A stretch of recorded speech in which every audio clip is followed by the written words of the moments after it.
मृत्यु लोक में मनुष्य जो पुण्य और पाप करता है बारी बारी से उसे भोगना पड़ता है। बहुत ध्यान से सुनोगे तो आपको बड़ी सावधानी प्राप्त हो जाएगी। जो छोटी मोटी गलतियां आप हंसी खेल में करते हैं वो भी आपको दंड भोगना पड़ेगा। ये पाप और पुण्य बिना भोगे नष्ट नहीं होते कि आपने पाप कर दिया और दान दे दिया तो वो पाप कट गया, ऐसा नहीं है। पुण्य का अलग विभाग होगा, पाप का अलग विभाग होगा। अगर काट सकते हैं तो सिर्फ भगवान काट सकते हैं, भगवान का भजन काट सकता है, दूसरा नहीं। लाखों जन्मों में जो तुमने पाप और पुण्य किया है, जो एकत्रित है, उसका नाम है संचित कर्म। संचित पाप और पुण्य। और उससे जब मनुष्य शरीर मिलता है या जो शरीर मिलता है, उससे जो हिसाब निकाल करके कुछ पुण्य और कुछ पाप, उसे प्रारब्ध भोग कहते हैं। फिर यहां कर जो नवीन कर्म किया जाता है उसे क्रियमाण कहते हैं। मनुष्यों के लिए जो उनका जमा हुआ पाप और पुण्य है वो अंकुरित होकर बढ़ता रहता है, ब्याज दर ब्याज। बहुत दुर्गति होती है, इसीलिए बहुत जन्म हम भोगे तो भी अपने संचित कर्म को नहीं भोग सकते। जैसे बीज मिट्टी और जल की आकांक्षा करता है तभी वो उत्तम वृक्ष रूप धारण करता है, ऐसे ही पाप और पुण्य उसे प्रेरित करके पुनः पाप करवाता है, प्रेरित करके पुण्य पुनः पुण्य करवाता है। अगर पाप कर्म में रहती है तो पाप पर पाप, पाप पर पाप, और ये एकत्रित होकर वृक्ष रूप होकर समय स्थान वो निश्चित करेगा। पाप तुम्हें कहां दंड देना है, समय स्थान। बुरी दशा आने के पहले बुद्धि बदली जाती है, उसकी बुद्धि बदल दी गई। आप ना आवे आप पर ताई तहां ले जाए, वो वहीं ले जाएगा, उसी स्थान पर मारा जाएगा, उसी स्थान पर जो दंड उसे मिलना मिलेगा। जैसे आपने छोटा पाप किया तो आपके चलते समय पैर में कांटा चुभेगा और दुख होगा। कांटा निकाला गया, थोड़ी दिन वहां दर्द रहा, खत्म हो गया, आपका पाप क्षय हो गया। छोटा पाप कोई, आगे बताया जाएगा कौन कौन से पाप से कैसे कैसे दंड मिलते हैं। अब अगर आपसे थोड़ा बड़ा पाप बना है तो वही पैर में लोहे की कील बनकर चुभेगा, कांटे की जगह लोहे की कील, अधिक दुख होगा। और बड़ा पाप बना है तो खजूर का कांटा, बड़ा कील, ऐसे आपके पैर में चुभ। बिना पाप कर्म के कहीं भी किसी को कोई भी दुख नहीं हो सकता। सिर में दर्द होना, आजीवन पूरे जीवन सिर का रोग हो गया कि वो दर्द ही होगा 2-4 दिन में, 10 दिन में, पाप का कारण। अपथ्य भोजन, सर्दी सहन न होना, गर्मी सहन न होना, हर समय हृदय जलते रहना, पाप का लक्षण। भिन्न भिन्न पाप भिन्न भिन्न प्रकार के दुख देते हैं दीर्घ काल तक। शस्त्र और अग्नि आदि का भय ये पाप के कारण होता है। अनेक जन्मों के संचित पाप, कोई इसी जन्म के केवल नहीं है, वो केवल मंडराते रहते हैं आकाश में दंड देने के लिए, समय इंतजार करते हैं। जैसे नरक में पड़े हुए जीव तुम देख रहे हो, घोर पाप का फल भोग रहे, केवल दिखाया गया था नरक। जानते हो किस बात से? कल याद होगा, सुमति जी ने पानी पीने जाने वाली गौओं को वैश्य कुल में 7वें जन्म में जन्मे जब थे तो उन्होंने उनको नहीं पीने दिया, इसके अपराध से उनको नरक दिखाया गया था। तो वो यमदूतों से प्रश्न करते जाते हैं और उनका उत्तर यमदूत देते जाते हैं। ये जो तुम देख रहे हो तड़पते हुए जीवों को नरक में, महापापी लोग हैं, अपने पाप का फल भोग रहे हैं। जब कोई पुण्यात्मा होता है तो स्वर्गलोक में जाता है, देवताओं के साथ रहता है, गंधर्व उसका गुणगान करते हैं, अप्सराओं का नाना प्रकार से सुख उठाते हैं। और जब पुण्य भोग क्षीण हो जाता है तो फिर यहां आकर के मनुष्य लोक में अपने कर्मानुसार जन्म लेते हैं। राजन, ये जो तुमने पूछा कि किस किस पाप से पापियों को कौन कौन सा नरक में दंड मिलता है, वो मैं बतला रहा हूं। जो नीच मनुष्य कामना और लोभ के वशीभूत होकर दूषित दृष्टि से हर स्त्री को भोग भाव से देखता है, जिसको देखता है बस काम भाव से देखता है। बोले जो दुष्ट दूषित भाव से माताओं बहनों को भोग दृष्टि से देखता है, तो यहां बड़ी बड़ी चोंच वाले वज्र के समान जिनकी चोंच ऐसे गिद्ध बार बार हजारों वर्ष उनकी आंखों को नोचते और खाते रहते हैं, वो आंखें बार बार होती रहती हैं, बार बार निकालते, यही वहां है कि मरना नहीं है। उनकी दोनों आंखों को वज्र तुल्य नरक के पंछी बार बार निकालते हैं और खाते हैं, और उनके पुनः नए नए नेत्र उत्पन्न हो जाते हैं। इस पापी को पलक झपकने तक के लिए विश्राम नहीं मिलता, निमिष तक के लिए कि थोड़ा चैन मिल जाए, महान दुख होता रहता है। हजारों वर्ष तक उसको इस नेत्र दर्द पीड़ा भोगनी पड़ती है। और फिर जब मृत्युलोक में जन्मता है तो नेत्र रोगी पैदा होता है। वो यहां पैदा होगा नेत्र रोगी, या नेत्र ही नहीं है या नेत्रों में दिखाई नहीं दे रहा, कई तरह के व्यवधान जिन्होंने नेत्रों का दुरुपयोग किया। अब जिन लोगों ने, जिनको तुम देख रहे हो इनकी जबान काटी जाती, बार बार जबान नोची जाती है, ये वही लोग हैं जो शास्त्र का गलत उपदेश किए हैं, गलत अर्थ किए हैं, अपनी वासना की पूर्ति के लिए शास्त्र का गलत प्रयोग किए हैं, जो किसी को गलत सलाह दी है तो इनकी जबान बार बार छोटे छोटे हिस्से में तलवार से काटी जाती है। शास्त्र का उल्टा अर्थ बताया, उसकी जबान को वहां हजारों वर्ष काटा जाता है। खिलवाड़ नहीं, प्रश्न उत्तर कर देना। अगर आपका उत्तर गलत है तो आप नरक जाएंगे। प्रश्न करता तो आप पर श्रद्धा करके पूछ रहा है और आपने मनमानी उत्तर दे दिया और वैसा आचरण कर दिया तो उसको पाप नहीं लगेगा, पाप आपको लगेगा क्योंकि आपने आदेश किया है और आपकी दुर्गति हो जाएगी। इसीलिए अनाधिकारी को जब जनक जी महाराज विदेह राज ने पूछा, निमि जी ने नवयोगेश्वरों से कि मैंने यही प्रश्न कर्म के विषय में सनकादि से पूछा था, वो मौन थे, कोई उत्तर नहीं दिया, क्यों? तो बोले उस समय आपका ज्ञान जागृत नहीं हुआ था, आप उस समय अनाधिकारी थे, कर्म का बड़ा सूक्ष्म विषय होता है, इसीलिए मौन थे। ऐसा नहीं कि हर प्रश्न का उत्तर फटाक से दे दे, और वो गलत है अगर उत्तर तो शास्त्र सम्मत नहीं है तो उत्तर देने वाले को नरक का दंड मिलेगा, उसकी जबान हजारों वर्ष वहां काटी जाएगी। जो शास्त्र का गलत अर्थ करता है, जो शास्त्र को अपनी वासना पूर्ति के लिए घुमा करके बोलता है, जो किसी को बुरी सलाह देता है, उसकी जबान यहां काटी जाती है, जो देख रहे हो। और हे सुमति जी, जो वेद की निंदा करते हैं, देवताओं की निंदा करते हैं, संतों की निंदा करते हैं, वैष्णव की निंदा करते हैं, गुरु की निंदा करते हैं, गुरु पर दोष दृष्टि करते हैं, गुरु को वक्र दृष्टि से देखते हैं, क्रोध दृष्टि से, उन सब को यहां भयंकर वज्रतुल्य वाले जिनकी चोंच है, ऐसे पक्षी गिरा गिरा करके उनके अंगों को नोचते हैं, जबान, आंख और उनके शरीर के अंगों को। जितने निमेष तक उनके द्वारा ये जिह्वा जनित पाप हुआ है, उतने हजार वर्ष तक उनको पक्षी नोचते हैं। जो नराधम बिना दोष के दो मित्रों में फूट डाल देते हैं, एक दूसरे की चुगली करके, पिता पुत्र स्वजन में भेद पैदा कर देते हैं, और जो पुरोहित, बहुत ध्यान देने योग्य बात, अनुष्ठान का संकल्प लेता लेकिन अनुष्ठान पूर्ण नहीं करता, जजमान को क्या पता। जो पुरोहित जजमान से नियत संख्या ले ली धन और अनुष्ठान पूरा नहीं किया, या जो अपनी माता और पिता का अपमान किया, जो अपनी शरणागत, अपने अर्धांग विराजमान पाणिग्रहण की हुई पत्नी का विविध प्रकार से अपमान और शोषण किया, वो यहां आरे से चीरे जाते हैं हजारों वर्ष तक। दिखाया, देखो ये बीच आरे से आराम आराम से एक एक अंग चीरे जाते हैं। उस पुरोहित को भी दंड मिलता है, उस पुत्र को दंड मिलता है जो माता पिता का अपमान, उस पति को दंड मिलता है जो पत्नी का शोषण, उस पत्नी को दंड मिलता है जो पति से छल करती है। आप खुली आंख इनकी दुर्गति देख सकते हैं। जो दूसरों को कष्ट देने का स्वभाव बना लिया है, बातचीत चेष्टा से कष्ट ही देना है, जो दूसरों की प्रसन्नता में जलते हैं, जो दूसरों की घरों में, सोए हुए घरों में आग लगा देते हैं या फसलों में आग लगा देते हैं और उनको प्राणांतक कष्ट देते हैं, उन अधम पापियों को यहां जलती हुई आग में जलाया जाता है। तुम देख लो, तपती हुई बालू डालकर उनको भूना जाता है और यहां आग में उन्हें जलाया जाता है। जो एक जगह निमंत्रण मिला, फिर दूसरी जगह निमंत्रण मिला, तो पहले निमंत्रण वाले को छोड़ करके दूसरे के यहां निमंत्रण पाकर फिर पहले वाले के यहां निमंत्रण पाने गया। ऐसा नहीं है, यह नर्क का कारण बन जाएगा। एक जगह निमंत्रण है, वहां गए, अगर हम भूखे हैं तो भूखे, नहीं मिला तो नहीं मिला, अब दूसरे दिन देखा जाएगा। 2 3 4 निमंत्रण, ऐसा नहीं।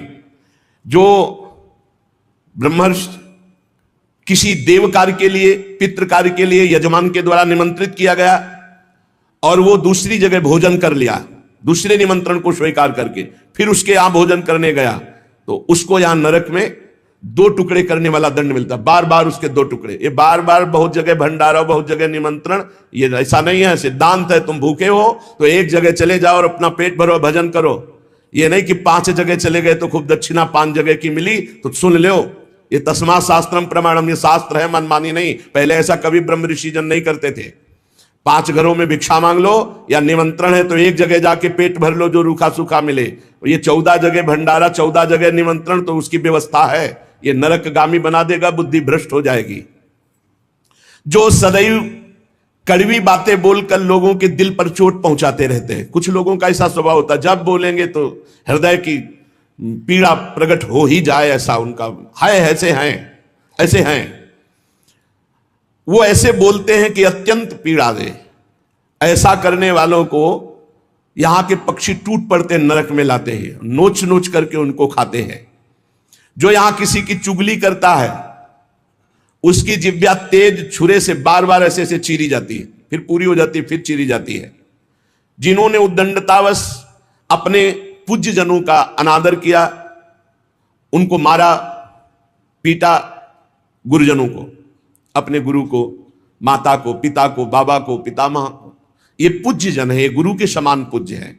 जो अपने गुरुजनों को, पूज्य जनों को अनादर करता है, दंड देता है, मारता है, पीटता है, वो देखो ये कुंड बने हैं विष्ठा के, पीब के और मूत्र के। मूत्र का कुंड, विष्ठा का और पीब का। नीचे करके मुख उन्हीं कुंडों में डाल दिया जाता है, ऊपर से पैक कर दिया जाता है। हजारों वर्ष वही खाओ वही सड़ो, कितना भयानक कष्ट है। नीचे के मुख करके उसमें डाल दिया जाता है। जिस समय अंतिम समय होता है जीव का, या जिस समय गर्भ में होता है, दोनों स्थितियों में, गर्भ में उसे बहुत जन्मों की याद आती है, तो वो व्याकुल हो जाता है। ऐसे ऐसे कर्म उनके परिणाम से इस गर्भ में, एक बार प्रभु, एक बार मुझे निकाल दो, मैं जाकर के मानव देह में ऐसे सत्कर्म करूंगा, ऐसा भजन करूंगा कि दोबारा मां के गर्भ में ना आना पड़े। जब अंतिम समय होता है तो जितने इस जन्म में दुष्कर्म या सत्कर्म के सब सामने घेर लेते हैं। बहुत जन्मों के कर्म संस्कार छा जाते हैं, और जो उसको योनि मिलनी होती है वही चित्त अटक जाता है। आगे बहुत सावधान, बहुत सावधान।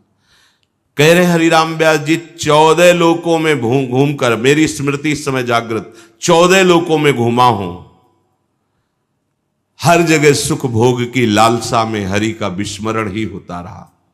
हरि का स्मरण कब होता है अखंड? जब लौकिक सुखों की, भोगों की चाह खत्म हो जाती है। होगी कैसे? भगवान नाम जप से। हरि का विस्मरण कब होता है? जब किसी भी भोग में महत्व करके भोग रहे होगे, उस समय हरि, और अगर हरि स्मरण है तो उसमें सुख नहीं मिल सकता, क्योंकि सत्य प्रकाश तुम्हारे साथ है। इसीलिए बड़े भाग्यशाली जन हैं जो रात दिन नाम का पहरा बैठा लिए हैं। रात दिन नाम, उठे बैठे, चले फिरे, खाए पिए, सब क्रियाएं हो रही, पर भगवत स्मरण परायण, बड़े महत भाग्यशाली। ये जो लोग कहते हैं ना, नाम में रुचि नहीं हो रही, नाम चल नहीं रहा, भाई सिद्ध तो नहीं हो गए ना। रुचि तो भोगों में है, अब नाम अरुचि पैदा करेगा भोगों में, फिर नाम में जब रुचि आएगी तो नामी का रूप झलकेगा। धैर्य पूर्वक जपिए। 14 भुवनों में घूम आया, इसी स्वार्थ ने सुख भोग की लालसा ने हरि विस्मरण कराया। हरि विसरायो। करोड़ों ऐसे अपराध किए जन्म जन्मांतरों में, जिन्हें ब्रह्म हत्या कहते हैं। पंच महापाप कहे गए हैं। कैसी बुद्धि मलिन हो गई है कि इन पंच महापापों को हम मनोरंजन समझते हैं, सुख का साधन समझते हैं। मदिरा पीना, पर स्त्री गमन करना, द्वित कीड़ा, हिंसा, स्वर्ण चोरी, ये 5 महापाप के। बोले हम तो हिंसा नहीं करते, अगर मांस खाते हो तो हिंसक ही हो, वही दंड मिलेगा जो हिंसा करने वाले को मिला है।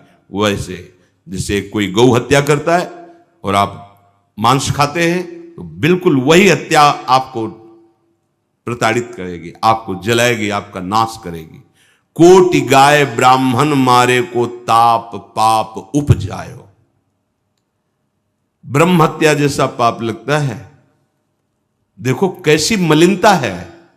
इसको हम आनंद समझते हैं, मनोरंजन समझते हैं।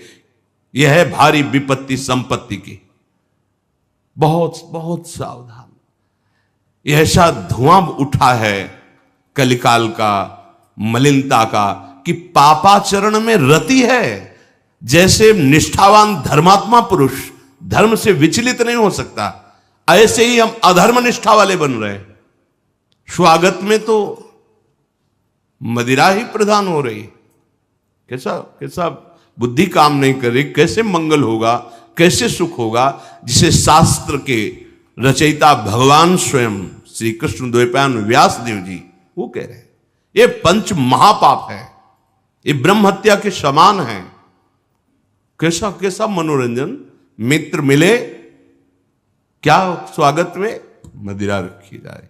और बहुत भाई धनी है, ऐश्वर्यवान, तो मांस भक्षण और व्यभिचार, मनोरंजन के लिए द्वैत कीड़ा, दूसरों का धन अपहरण करना, हिंसा करना स्वभाव। क्या हो रहा है? बोले पाप ताप उपजायो, भारी ताप।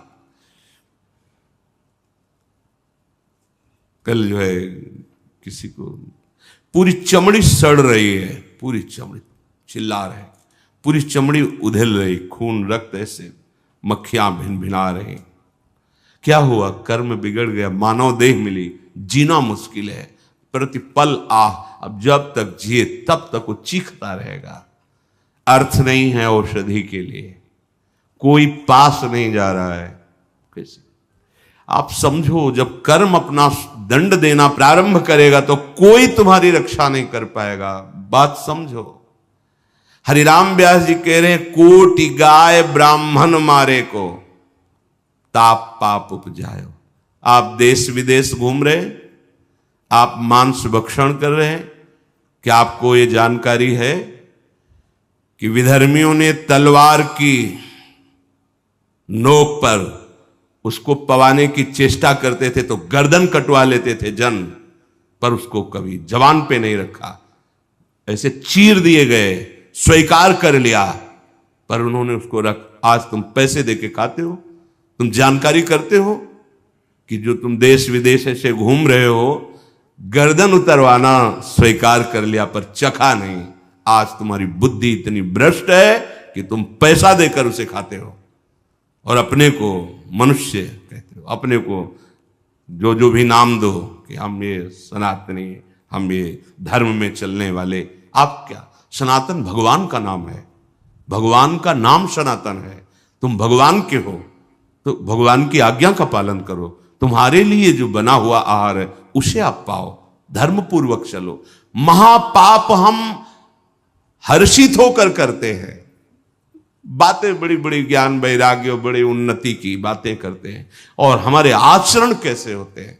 सुधार करो भाई, सुधार कर लो। अगर आपको ये मानव देह मिला है तो संभाल कर लो, नहीं कितनी योनियों में भटकना पड़ेगा अभी पता नहीं। अज्ञान के कारण लगता है देख लेंगे, कुछ नहीं। सावधान हो जाओ।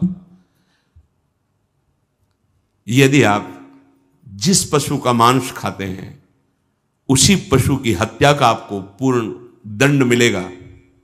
यानी कि मैं खरीद लाता हूं, मैं कोई हत्या तो नहीं करता, लेकिन आप पा रहे हैं ना, तो वही पाप आपको लगेगा। वही कर्ता प्रेरक अनुमोदन। आगे कह रहे, कभी नीच प्रवृत्ति धारण करके, नीच योनि में जन्म लेकर के नाना प्रकार की चोरी कपट छल, बस कैसे पेट भरे। कभी बहुत विद्वान होकर के विद्या के अभिमान में तर्क विवाद करते हैं, प्रकांड पंडित थे ये, जहां भी जाते थे विजयश्री विद्वता से प्राप्त करते थे। तर्क जिभ्या में ऐसी प्रवीणता थी, कोई इनके सामने टिकता नहीं था। तो वहां फिर नमस्कार, पूजा, सम्मान, वाहवाही। कबहू क विद्यावाद स्वाद लगी, ब्राह्मण हुए पूजवायो। जब कोई प्रणाम करता है, नमस्कार करता है, प्रशंसा करता है, अच्छा लगता है। वो अच्छा लगना देह भाव को पुष्ट करके भगवत विस्मृति के गर्त में गिरा देगा। कभी तो इतनी गरीबी देखी है, कभी किसी योनि में ये देखा कि राजा बन गया, छत्र चवर बड़ा वैभव, लेकिन उधर गरीबी में भूख से व्याकुल होकर भगवत स्मृति रहित जीवन गया। कभी इतना वैभव कि उसके अभिमान में प्रभु को भूलकर भटकता रहा। ये ऐसी माया है कि जो जहां है उसी में आसक्त है। महाभारत में प्रसंग आता है, भगवान व्यास देव जी जा रहे थे तो एक नाली का कीड़ा निकलकर बड़ी तीव्र गति से मार्ग को लांघ रहा था। वह भाई इतनी रफ्तार से आप जा रहे हो, क्यों, क्या पीड़ा है तुम्हें? वो बोले उस साइड की नाली में मुझे जाना है और भयभीत हूं। क्यों भयभीत? तुम्हें गाड़ी की आवाज नहीं सुनाई दे रही? बैलगाड़ी आ रही, वो हमारे ऊपर चढ़ेगी तो मैं मर जाऊंगा। भगवान व्यासदेव जी सर्वभाषाओं का ज्ञान रखने वाले, उन्होंने कहा तुम्हें इस कीड़े शरीर से इतना प्यार है? अरे ये शरीर नष्ट होगा तो दूसरा शरीर मिल जाएगा। बोले आपको जो व्यास शरीर प्रिय है ना, ये उतना ही हमें ये कीड़े का शरीर प्रिय है। भगवान व्यासदेव जी ने कहा बड़ी भगवान की विचित्र माया है, अब हम तुम्हारा परम कल्याण करेंगे। तुम एक बार मेरे कहने से रुक जाओ, अभी शरीर छूटेगा और तुम सुख को प्राप्त होगे, तुम्हें दुख नहीं मिलेगा शरीर छूटने के समय। स्तब्ध किया उसको, वो गाड़ी आई कुचल के मन। उसका फिर चतुर्वर्ण में जन्म हुआ मनुष्य योनि में। वो जब नवयुवक हुआ तो अपने इन्हीं सब कार्यों में जो चतुर्वर्ण के कार्य उसी में मगन गए भगवान व्यासदेव जी। बड़ा बड़ा प्रसंग है, मुझसे छोटा करके। भाई तुम कौन हो? अपना परिचय। मैं अमुक हूं। नहीं नहीं, तुम्हें याद है? अब स्मृति जागृत हुई। हाँ मैं वही कीड़ा हूं जो आपसे, तो देखो तुम फंस गए ना फिर यहां। जैसे तुम्हें कीड़े का शरीर प्रिय था, ऐसे तुम ये इस शरीर में। नहीं नहीं, इसको भी छोड़ो। भगवान व्यासदेव जी ने वो शरीर छुड़वाया। क्रम से वो प्रथम वर्ण में जब उस ऐसे राजा बना, तृतीय वर्ण, ओ चंवर डुलाए। तुम्हें याद है हर वर्ण में उसका जन्म हुआ क्रम से? तुम्हें याद है? हाँ मैं चक्रवर्ती राजा हूं, मेरा है वैभव, मुझे स्मृति। नहीं नहीं, तब पूर्व, हाँ मैं नाली कीड़ा था, मैं ये समझो। भगवत स्मृति धारण करो, इस पे राग मत करो। वहां त्याग कराया। जब प्रथम वर्ण में जन्मा, वो अपने कार्य में विद्वान होकर ऐसे उपरोहिता। फिर भगवान व्यासदेव, तुम्हें याद है? शास्त्र याद है ये सब? नहीं, पूर्व स्मृति याद है? पूरी याद कर। हाँ भगवान, अब एकांत वन सेवन कर और मैं जो ब्रह्म विद्या का उपदेश कर रहा हूं उसको धारण कर, तो परम पद को प्राप्त होगा। उसमें दिखाया कि जिस शरीर में जीव जाता है उसी को ऐसा मानता है ये मेरा है, और मानो पहली बार मैं इस सृष्टि में आया हूं, सब भूल जाता है और जो उसके सामने परिवार भोग, उसी में आसक्त होकर उसी का चिंतन करके, ये बहुत काल से चल रहा है।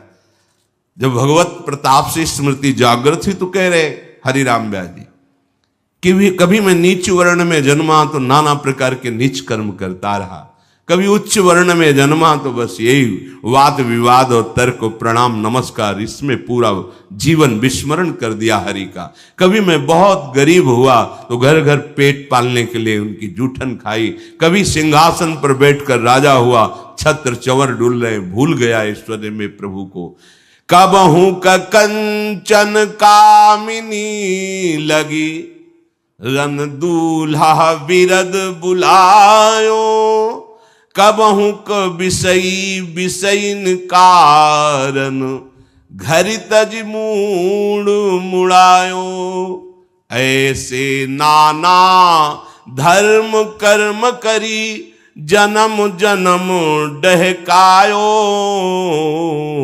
अब कै रसिक अनन्य निव्यासहि राधा रमण दिखायो। कभी कंचन में आसक्त, कभी कामी में आसक्त, बड़ी दुर्दशा हुई। हर जगह विनाश को प्राप्त होता रहा। कभी विषयों का संग करके विषय भोग को ही सुख समझा, कभी बहुत अपमानित हुआ, बहुत दुखित हुआ, तो एक मार्ग दिखाई दिया कि ये सारी सुख सुविधाएं संत बनने में हैं। तो नारी मुई घर संपत्ति नासी और मूड मुड़ाए भय सन्यासी। तो बोले घर तज मूड मुड़ाए, लक्ष्य भगवत प्राप्ति नहीं है, धोखा, अपने साथ बहुत बड़ा धोखा, आडंबर नाटक नहीं, दम्भ पाखंड का मार्ग नहीं, सत्य का मार्ग है। हमसे चूक हो जाए तो सुधारना है, लेकिन हमारा लक्ष्य है सत्य मार्ग। अगर लक्ष्य सत्य मार्ग नहीं और यह है कि बढ़िया खाने को मिलेगा, कपड़ा मिलेगा, प्रणाम नमस्कार भेंट, बहुत बुरी दशा है, बहुत बुरी दशा है। आप अपने धर्म से गए, गृहस्थ धर्म का आचरण त्याग कर दिया और व्यक्त धर्म को स्वीकार नहीं किया, तो ऐसे न वैसे रहे मजरेढ़ो पाछलियो जो भई निर्भाषित। क्या हुआ? जीवन व्यर्थ चला गया, अपराध बन गए। अगर लक्ष्य भगवत प्राप्ति नहीं और वेश धारण किया तो पापाचरण निश्चित होगा, पाखंड निश्चित होगा, दंभ निश्चित होगा और उससे दुर्गति होती, सिर्फ दुर्गति, कहीं कोई गुंजाइश नहीं है। ये वेश ऐसे नहीं धारण करना चाहिए। ये देख करके या आप चलो बाबा जी बन जाते हैं, आप तो कह रहे घर तज मूढ़ मुड़ायो, चलते बड़ी सुख सुविधा है, ठीक है, तुम बाहरी शुद्ध, फिर मन और इंद्रियों का विलास, इसको रोक पाओगे? इसको सत्य वस्तु के आश्रय से रोका जाता है, सत्य चिंतन से रोका जाता है।